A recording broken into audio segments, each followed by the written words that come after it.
আলাইকুম। বহুদিন থেকে আসবো এবং সবার সঙ্গে দেখা করে এটার অগ্রগতি জানবো, তার জন্য অপেক্ষা করছিলাম। চট্টগ্রাম বন্দর আমার কাছে কোনো অপরিচিত জায়গা না, যেহেতু এখানেই বড় হয়েছি। ছাত্রাবস্থাতেও এখানে এসেছি জাহাজ দেখার জন্য, এবং যখন জাহাজ থেকে মাল খালাসের দৃশ্য, সেই দৃশ্য ভিন্ন জিনিস। খোলের ভেতরে গিয়ে মাথায় করে বস্তা বস্তা উপরে ওঠাচ্ছে, তারপরে ট্রেন আসলো, ট্রেন দিয়ে পরবর্তী পর্যায়ে, সেই পর্যায় থেকে চট্টগ্রাম বন্দর আজকে বর্তমান পর্যায়ে এসছে। কিন্তু বরাবরই দুঃখ, এটার পরিবর্তন এত শ্লথ কেন? দুনিয়ার সব দিকে পাল্টে যাচ্ছে, আমাদের এখানে এটা পাল্টায় না কেন? এটা আজকের প্রশ্ন না। একজন চট্টগ্রামবাসী হিসেবে এই পথে আসা যাবার ক্ষেত্রে দেখা হয়, বিশেষ করে যখন গাড়ি চলে না, আটকে যায়, কি হলো, ট্রাক ভর্তি রাস্তা, মাল খালাস করতে পারতেছে না, এদিকে প্লেন মিস করে ফেলছি, এই দুর্ভাবনা। কাজে এটা সম্বন্ধে চিন্তা না করে উপায় নেই। কথাবার্তা বলেছি, মাঝে মাঝে লেখালেখি করেছি এটা নিয়ে। এবার যখন সুযোগ পেলাম, প্রথম দিন থেকে চেষ্টা করছি যে এটার দিকে নজর দেওয়া, এটা কিভাবে এটা পরিবর্তন করা যায়। তার জন্য প্রথম দায়িত্ব দিলাম লুৎফেসের দিকে, যেটা তোমার দায়িত্ব, যেমনি পারো মারিয়ে ধরে যাই করে পারো এটাকে সোজা করতে হবে, এটাকে একটা সত্যিকার বন্দর হিসেবে তৈরি করতে হবে। আমরা খুবই ইমপ্রেস যে যেগুলো ছবি দেখালো, ভালো লাগে, গর্ব লাগে যেটা বল। কিন্তু দুনিয়া তো এখানে আটকে নাই, দুনিয়ার থেকে বহু দূর চলে গেছে। দেখার সময় মনে হলো যে এটাকে স্প্লিট স্ক্রিন হলে ভালো হতো। এক পাশে আমরা চট্টগ্রাম বন্দর বর্তমান এবং বিশ্ব বর্তমান পাশাপাশি দেখলে তখন বোঝা যেত যে আমাদের দূরত্বটা কোথায়। আমরা অনেক পিছিয়ে, এবং এই পিছিয়ে থাকার জন্য খুব বেশি দুঃখ দেখি না কারণ নানা ছোটখাটো জিনিস নিয়ে ঝগড়া করে, এখানে গোলমাল, ওখানে গোলমাল। এটা সার্বিকভাবে যেটা বিরাট পরিবর্তন দরকার, এটা কারো খুব গরজ আছে বলে মনে হয়। তো সেই জন্যই খেলাঠেলি করছিলাম, বারে বারে লুৎফুকে পাঠাচ্ছিলাম। তো জামানের সঙ্গে পরিচয় হয়ে তার সম্বন্ধে মিরাজ মেরাজ জামান চেয়ারম্যান সাহেব, তার কথা শুনে একটু আশ্বস্ত হলাম যে একটা লোক আছে পেছনে লেগে আছে। তো আমাদের দরকার হলো তার একটু সাহায্য করা। তারপর সাকাওয়াতকে বললাম যে আমি আর কিছু শুনতে চাই না, সব এটার পেছনে থাকো, এটা অমুক তারিখের মধ্যে এগুলো সব দিয়ে দিতে হবে বন্দর ব্যবস্থাপনার যারা পৃথিবীর সেরা যারা, তাদের হাতে দিয়ে দিতে হবে যেভাবেই হোক। মানুষ যদি রাজি না থাকে তাদেরকে রাজি করাতে হবে, মানুষকে রাজি করে করার দরকার নেই, রাজি করেই করতে হবে। এমন এমন এমন একটা বিষয়, এটা পুরো পুরো জিনিসটা শুনলে রাজি হওয়ার কোনো কারণ নেই। সবাই চায় এটা ভালো হোক, না বুঝার কারণে যে মনে হলো যে না আমার ক্ষতি হবে, ওইটা হলে ভালো হবে না, ওটা তো আমাদের ছিল, খেতে কেন দিচ্ছেন, এসব কথা আছে। যখন দেখবো যে না এটা সবার জন্য ভালো হবে, তাহলে আমার আপত্তি নেই। আসার আগে আবার পাঠালাম আশিককে, যে যাওয়া একটু ব্যাখ্যা করো সবার কাছে যে আমরা কি করতে চাচ্ছি, কেন চাচ্ছি। সেও চেষ্টা করলো। আমার এই চিন্তাটার কারণটা হলো, বাংলাদেশের অর্থনীতি যদি পাল্টাতে হয়, পাল্টাতে হবে, হয় অবকাশ নেই, আমাদেরকে পাল্টাতে হবে। কারণ চট্টগ্রাম বন্দর হলো ভরসা, এটাকে বাদ দিয়ে বাংলাদেশের অর্থনীতি নতুন কোনো পাতায়, নতুন কোনো অধ্যায়ে প্রবেশ করার কোনো সুযোগ নেই। এই পথ খুলে দিলে বাংলাদেশের অর্থনীতির পথ খোলে, এই পথ না খুললে বাংলাদেশের অর্থনীতি যতই লাফালাফি করো, ঝাপাঝাপি করো, কিছু হবে না। আমি একজনকে বোঝাচ্ছিলাম যে এটা কেন আমি এরকম মনে করছি। আমাদের চট্টগ্রাম বন্দরটা হলো বাংলাদেশের অর্থনীতির হৃৎপিণ্ড। এই হৃৎপিণ্ড যদি দুর্বল হয়, তুমি ডাক্তার বৈদ্য সবকিছু আনো, মেরামত হবে, কিন্তু চলে না।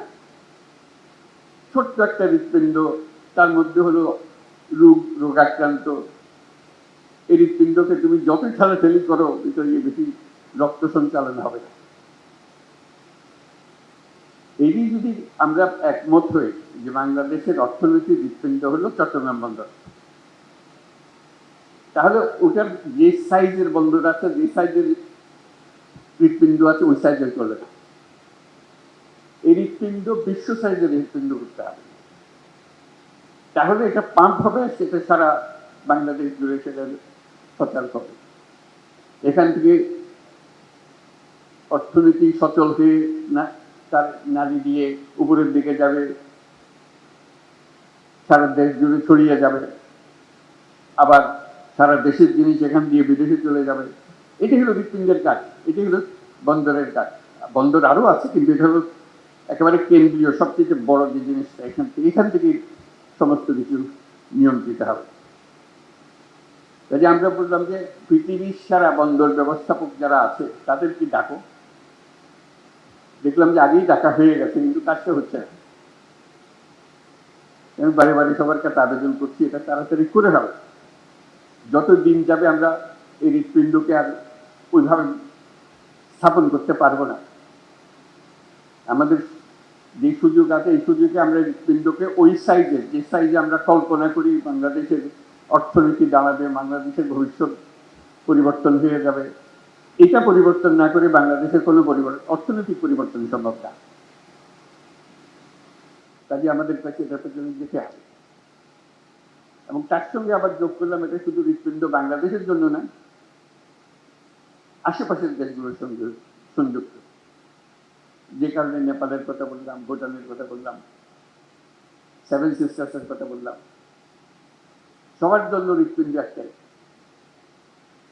নেপালের জন্য হৃৎপিণ্ডই নেই, কাজে আমাদের হৃৎপিণ্ড দিয়ে তাকে চালতে হবে। আমরা তাকে সেই সংযুক্ত করতে চাই, এটা আমাদেরও লাভ, তাদেরও লাভ, আমাদেরও লাভ। এটা এমন নয় যে তাদের মেহেরবানি করি, মেহেরবানি দিতে না। এই হৃৎপিণ্ড যদি সংযুক্ত হয়, সেও লাভবান হবে, আমরাও লাভবান হব। ভুটান যদি এটার সঙ্গে সংযুক্ত হয়, সেও লাভবান হবে, আমরাও লাভবান হব। সেভেন সিস্টার যদি এটার সঙ্গে সংযুক্ত হয়, তারাও লাভবান হবে, আমরাও লাভবান হব। এই হৃৎপিণ্ডকে বাদ দিয়ে চললে যারা এটাতে বাদ দেবে তারা ক্ষতিগ্রস্ত হবে। রক্ত সঞ্চালন হবে না সেখানে, অর্থনীতি সঞ্চালন হবে না সেখানে। এটা আমাদের কারো কাম্য না, তাদেরও কাম্য না, আমাদেরও কাম্য না। আমরা চাই যে সবাই মিলে আমরা এই বন্দর থেকে এই সঞ্চালনটা পাই, শক্তিটা পাই, অর্থনৈতিক শক্তি জেগে ওঠে। আমরা যে আজকে চট্টগ্রাম বন্দরের কথা বলছি, এখানে স্ক্রিনে আমরা দেখছি বন্দরের পরিস্থিতি। আমাদের মতো দেশে আমরা তো একটা বন্দর নিয়ে কথা বলছি, কয়েকটা টার্মিনাল নিয়ে কথা বলছি, তার এরকম 20টা 30টা বন্দর টার্মিনাল ভরে আছে, একদম বিশ্বমাপের, বিশ্ব সাইজে বন্দর এগুলো।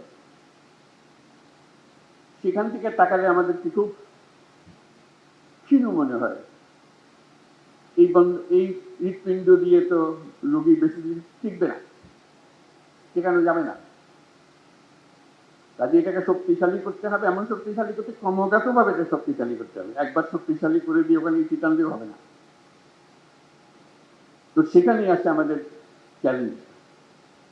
তো যে টিমের কথা বললাম আমরা, লুৎফে, সাকাওয়াত, আসিফকে ওর মধ্যে ঢুকালাম, আর যারা এখানে বন্দর কর্তৃপক্ষ,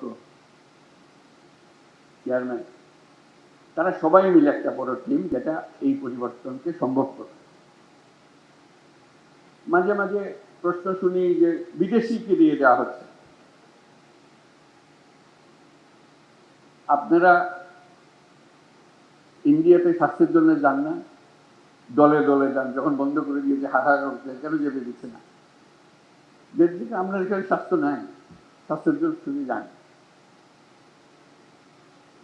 কাগজ উল্টালে দেখা যায় নেতারা সিঙ্গাপুরে চিকিৎসার জন্য যাচ্ছে, ব্যাংককে চিকিৎসার জন্য যাচ্ছে, কিন্তু বন্দর না না এখানে আর কেউ আসতে পারে না। ভাই আমাদের চিকিৎসার দরকার, তো এই হৃৎপিণ্ডের চিকিৎসার দরকার, তাহলে বিদেশি ডাক্তার আনতে হবে, তো উপায় নাই আমাদের। আমাদেরকে সবচেয়ে সেরা চিকিৎসক এটার পেছনে দিতে হবে, যাতে এই হৃৎপিণ্ড বিরাট আকারে আমাদের বানিয়ে দিতে পারে, কোনো সমস্যা যেন আমাদের না হয় কোনো কাজ। এই হৃৎপিণ্ড ক্রমাগত মজবুত হবে, ক্রমাগত শক্তিশালী হবে, ক্রমাগত বৃহত্তর হবে। সেটার নামই তো হলো জাতি।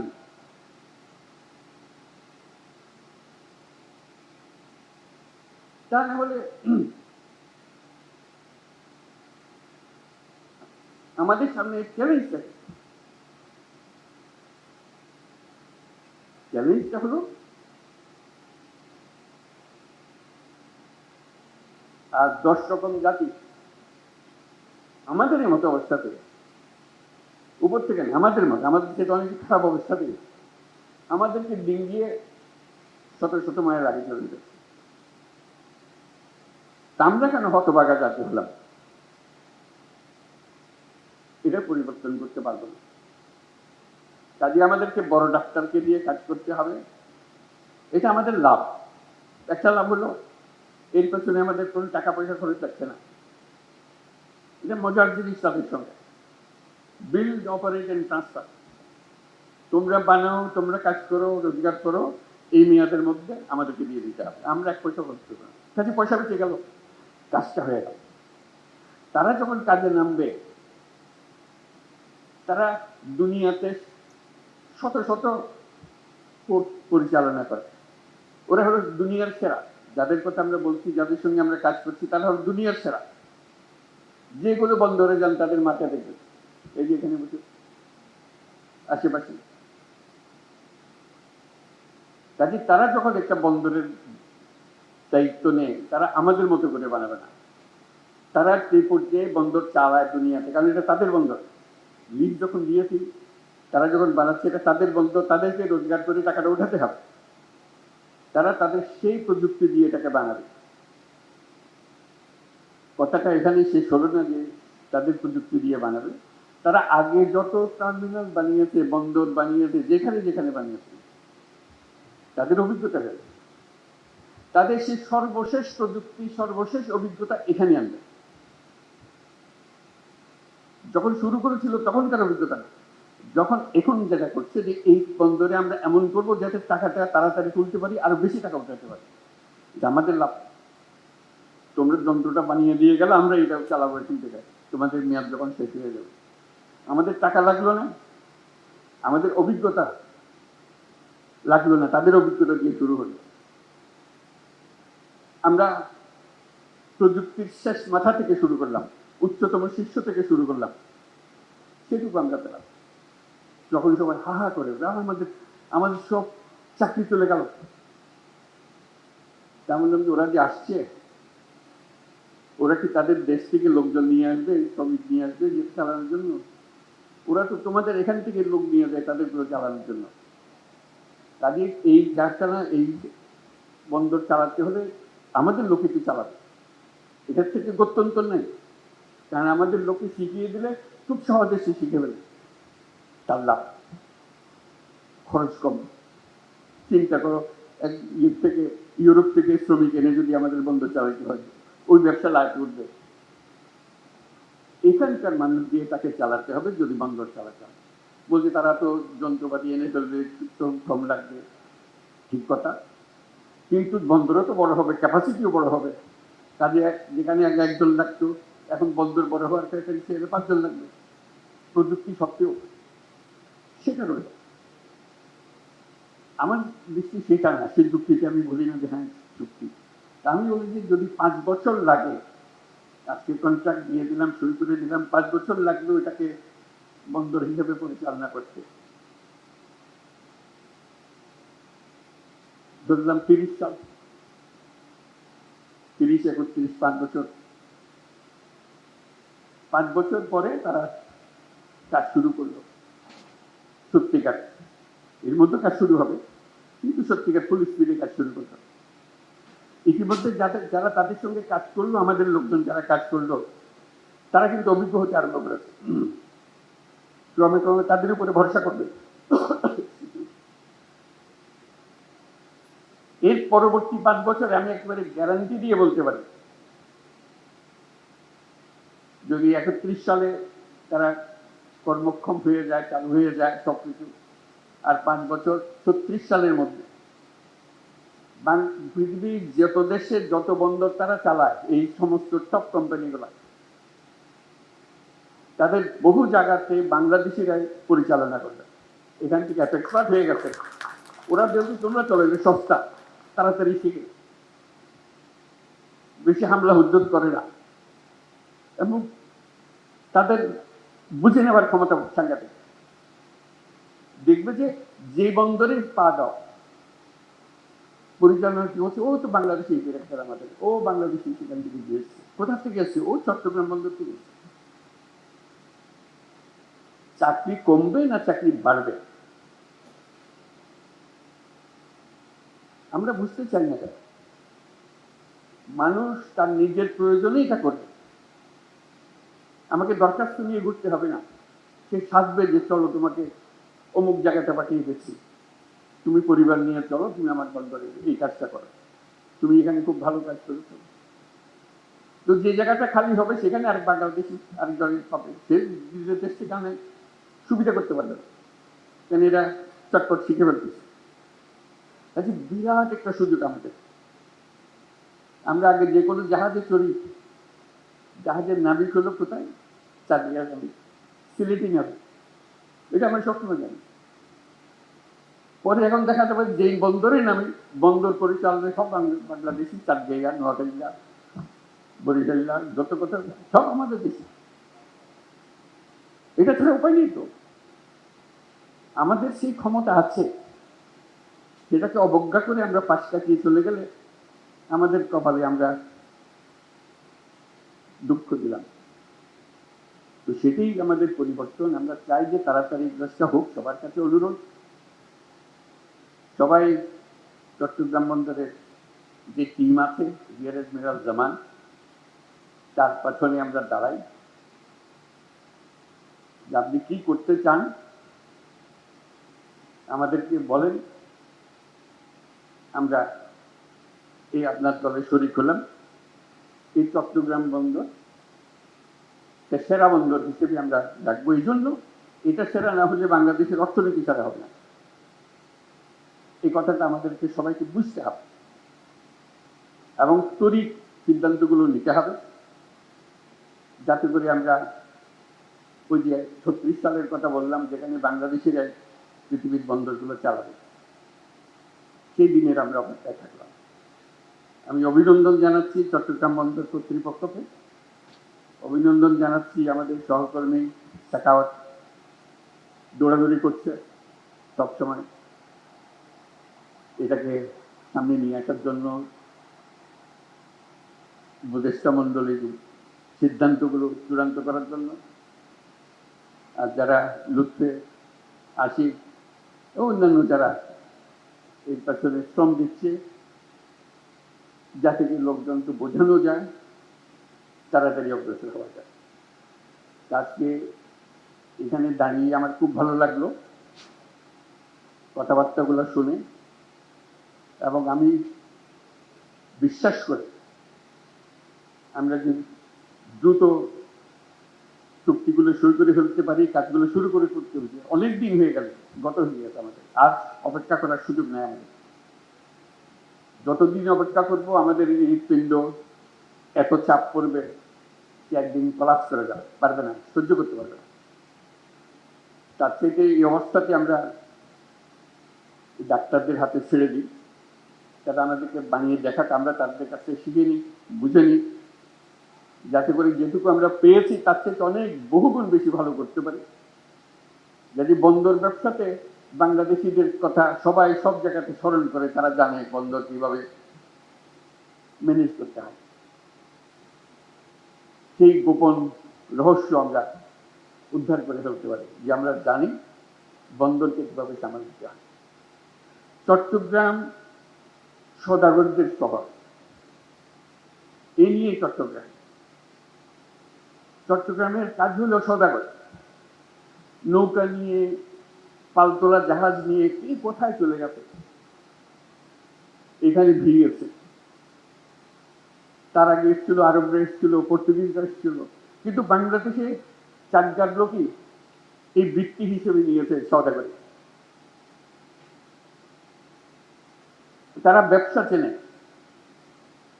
চাকরির কথা বললে চাকরি কেন করবে, বুঝতে পারে না তারা চাকরির কথা বলে। লেখাপড়া করে, কিছু লেখাপড়া করবে, ও চাকরি করবে, চাকরি করে করবে। আমি তো দোকানে বসে দিয়েছি তাদের, আমাদের বাবা মারা আমাদেরকে দোকানে বসে দিয়েছি, আমিও দোকানে বসছি।